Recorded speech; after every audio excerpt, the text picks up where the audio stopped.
On the question of Dawah, many people ask me, how is it just for a very good, righteous non-Muslim to go to hell? For example, Mother Teresa. What happens to their good deeds, and what is the best way to answer them? Thank you.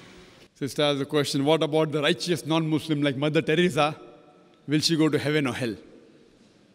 As I mentioned in my talk, the criteria to go to heaven, the criteria to go to Jannah are 4 according to Surah Al-Asr. Wal-Asr, innal insana lafi khusr, illa allazina amanu wa amilu salihati wa tawasaw bil haqq wa tawasaw bis sabr. By the token of time, man is very in a state of loss, except those who have faith, those who have righteous deed, those who do dawah, and those who exhort people to patient perseverance. Minimum 4 criteria are required to go to Jannah. Similarly, when I was in school, I passed my ICSE in 1992. There were minimum 6 compulsory subjects. English was there, mathematics, science, history, geography, Hindi, compulsory. I ask you the question, sister. In science, in 5 subjects out of 6, I get 99 out of 100.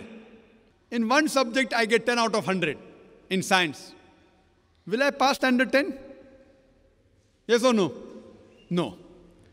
But I got 99 in English, 99 in Hindi, 99% in history. If I fail in any one subject, I fail. Similarly, to go to Jannah, 4 criteria are required. Iman, righteous deed, exhorting people to truth dawah, and exhorting people to patient perseverance. Now you say Mother Teresa was righteous. Righteousness includes offering salah, giving zakat, many things. But even if I agree with you for sake of argument, or with a non-Muslim, then Mother Teresa was righteous for sake of argument. Huh? In Islam, righteousness includes many things, which I feel Mother Teresa didn't have. But even if I agree with you for sake of argument, she gets 99 only in 1. What about Iman?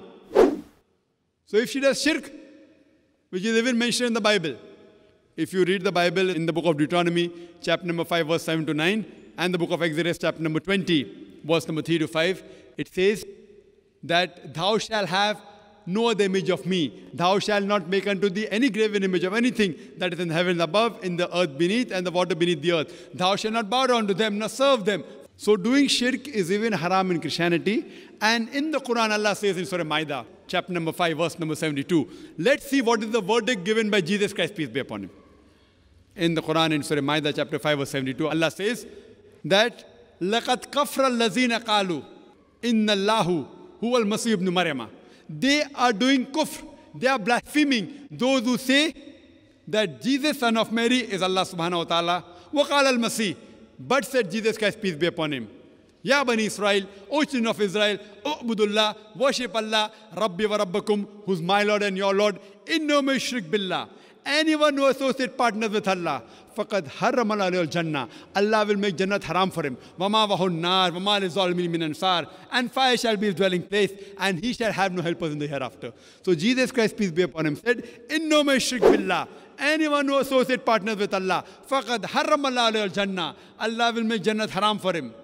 Paradise will be forbidden for him. Wama wahun nar, wama lizalimin min ansar. And fire shall be his dwelling place, and he shall have no helpers in the hereafter. So according to Jesus Christ, peace be upon him, according to the Quran, according to the Bible, if any human being does shirk, whether it be Mother Teresa or anyone else, they shall not enter Jannah.